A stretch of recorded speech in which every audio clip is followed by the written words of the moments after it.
نماز میں جماعت کرانے کے لیے امام پر پابندی نہیں، نہ وقت مقرر کرنے میں نہ ہی جماعت کرانے میں، بلکہ امام ہے، امام امام ہے، مقتدی ہیں، مقتدی تابع ہیں، امام اصل ہے۔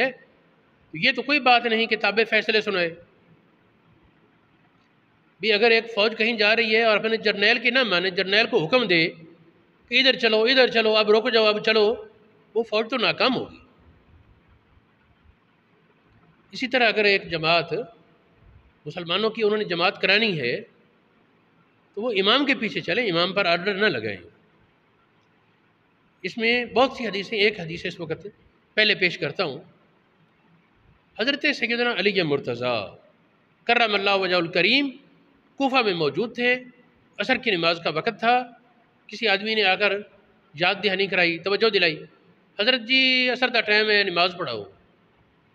آپ نے اشارے سے کہا کہ مجھے خیال ہے۔ تھوڑی دیر بعد دوبارہ 2 یا 3 بار اس نے کہا نا، تو آپ ناراض ہوئی۔ آپ نے فرمایا حاضر الکلب یعلمنا السنہ، یہ کتا ہمیں بتایا کہ سنت کیا ہے۔ یعنی امام پر خواہ مخواہ پریشر ڈالنا اور اسے مجبور کرنا، ایسے کرو ایسے نہ کرو، تو وہ اس لقب کا مستحق ہے۔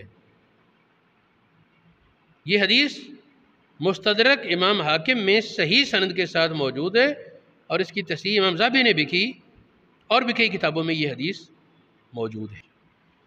اب ایک بات، یہ حضرت علی والی حدیث سے بات تو سمجھ آ گئی۔ اب میں بتاتا ہوں نبی پاک علیہ السلام کی 20 حدیثیں ہوں گی جن میں نبی پاک علیہ السلام کبھی جماعت بالکل شروع وقت پر کرا دیتے اور کبھی بالکل آخر وقت میں لے جاتے ہیں۔ بھی دین مکمل ہو گیا نبی پاک کے وصال سے پہلے۔ امام جب امامت پر ہے تو نبی پاک کی نیابت کے منصب پر ہے، نائب برابر نہیں ہوتا، لیکن اس کے لیے کچھ وہ اہمیت دوسروں کی نسبت بہرحال ماننی پڑے گی۔ بے تیمم وضو کے برابر نہ صحیح، لیکن بہت سے کام وہ کر جاتا ہے جو وضو کی عدم موجودگی میں تیمم کے ساتھ ہوں گے، اس کے بغیر نہیں۔ امام جب امامت کے منصب پر ہے تو وہ رسول اللہ کی نیابت کے منصب پر ہے۔ اس کی توہین رسول اللہ کی توہین ہے، اور اس کی تعظیم رسول اللہ کی تعظیم ہے، اس کی بے قدری رسول اللہ کی بے قدری ہے، اور اس کی قدردانی یہ نبی پاک علیہ السلام کی تعظیم اور آپ کی قدردانی ہے۔ لوگوں نے پتہ نہیں سمجھ کیا رکھا ہے۔ دیکھیں حدیث، انما جعل الامام لیؤتم، امام اس لیے بنایا گیا تاکہ اس کی پیروی کی جائے، اس کی اقتداء کی جائے، اس کے پیچھے چلا جائے۔ یہ نہیں کہ امام یوں چلے اور مقتدی کچھ اور کرتے پھریں۔ جس طرح نماز کے اندر ہے، جب اس کو امام مان لیا، امام مقرر کر لیا، تو پھر باقی بھی کم از کم اس جماعت کے بارے میں، اس کے حوالے سے جتنے ہو رہے ان میں تو اس کی اطاعت کی جائے نا۔ یہ حدیث بخاری شریف میں 11 جگہ موجود ہے، مختلف جگہ 11 بار یہ حدیث موجود ہے۔ موطا امام مالک میں ہے، مسند امام شافعی میں ہے، سنن نسائی میں یہ حدیث 4 بار ہے، سنن ابن ماجہ میں یہ حدیث 4 بار ہے، ترمذی شریف میں 1 بار ہے، مسلم شریف میں 3 بار ہے۔ یہ تقریباً 28 بار یہ سیاستہ میں یہ ایک حدیث۔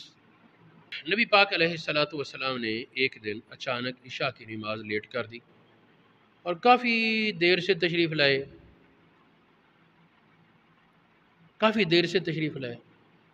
راوی کہتے ہیں کہ صحابہ بیٹھے ہوئے، باقی مسجدوں میں نمازیں ہو چکی، مسجد نبوی میں صحابہ بیٹھے اونگ رہے تھے۔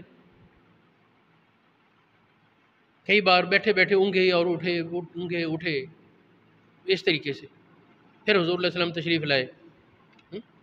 یہ حدیث بخاری شریف میں ہے 3 بار، سنن ابن ماجہ میں ہے، مسند بزار میں ہے، مصنف ابن ابی شیبہ میں ہے، مسند احمد بن حنبل میں ہے، سنن نسائی میں ہے، مسند ابو یعلا میں ہے۔ اس میں بھی یہ تو پتہ چلا کہ امام یہ نہیں ہے کہ جی لوگ اب انتظار کر رہے ہیں، ابھی نکلو جی باہر، اتنا وقت ہو گیا، آؤ جماعت کے لیے، نہیں۔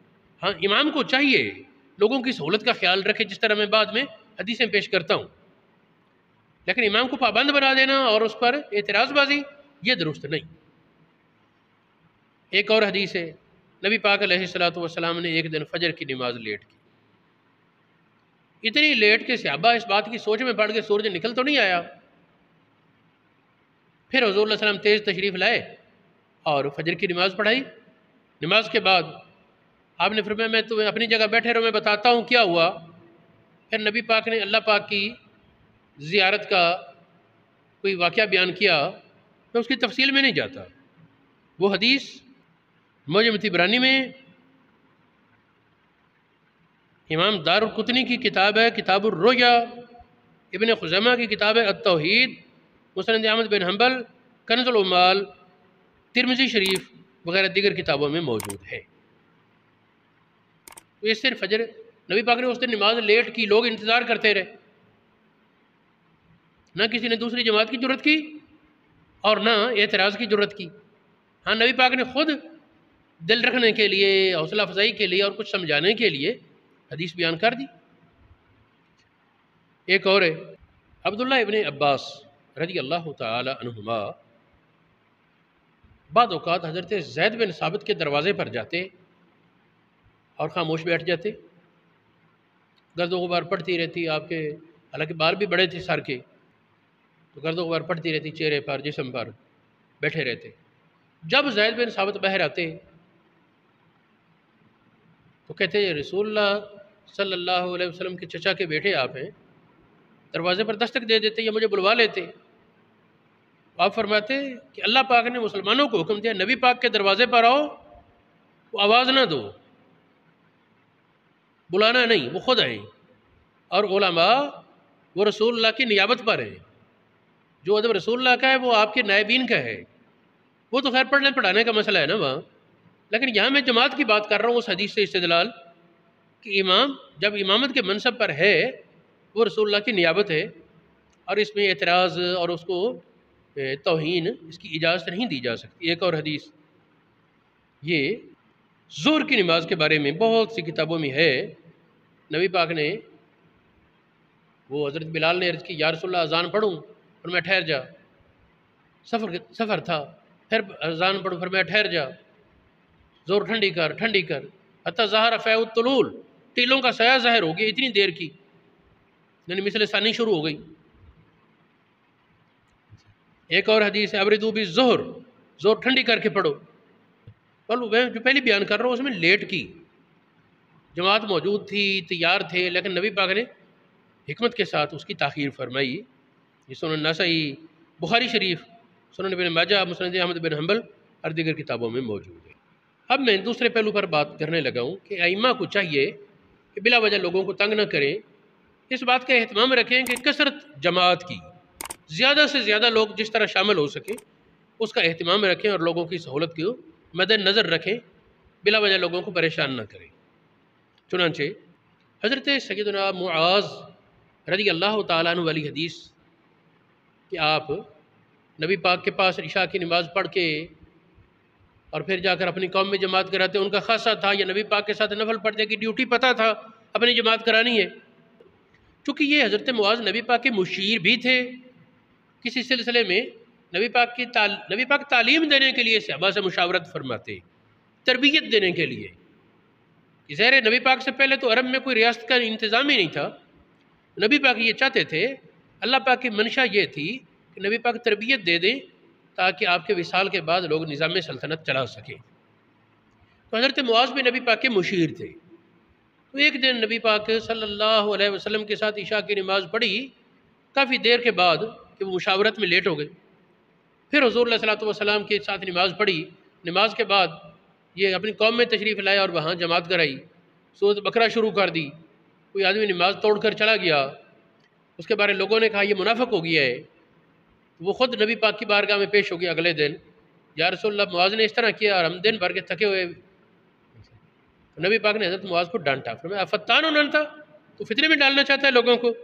یہ حدیث صحاح ستہ میں کئی جگہ اور دیگر کتابوں میں موجود ہے، بخاری شریف میں اور دیگر، مشکات المصابیح میں ہے، معانی الاثار میں ہے۔ اس طرح ایک اور حدیث میں آتا ہے، اس میں بھی بعض روایات میں ان منکم منفرین، تم میں سے بعض نفرت پھیلانے والے ہیں۔ ایک آدمی وہ فجر کی جماعت میں بڑی لمبی قرات کرتا تھا، تو نبی پاک علیہ الصلوۃ والسلام نے اس کے بارے کسی نے شکایت کی کہ یا رسول اللہ اس کی وجہ سے میں جماعت سے نہیں پڑھتا نماز، اس سے یہ بھی سمجھا کہ خام خواہ دوسری جماعت کا رواج تو ان کو نہیں تھا نا، ورنہ وہ الگ سے جماعت کرا لیتے۔ حضرت انس رضی اللہ تعالیٰ عنہ سے ایک روایت ملتی ہے کہ صحابہ کرام کا معمول یہ تھا، مسجد میں آتے اور جماعت ہو چکی ہوتی تو وہ جماعت نہ کراتے، اکیلے اکیلے پڑھ لیتے۔ ایک اور حدیث اسی مسئلے پر نبی پاک نے فرمایا من اما قومن فلیخفف، جو جماعت کرائے تو تخفیف کرے، ان میں بیمار بھی ہے، کمزور بھی، بوڑھے بھی۔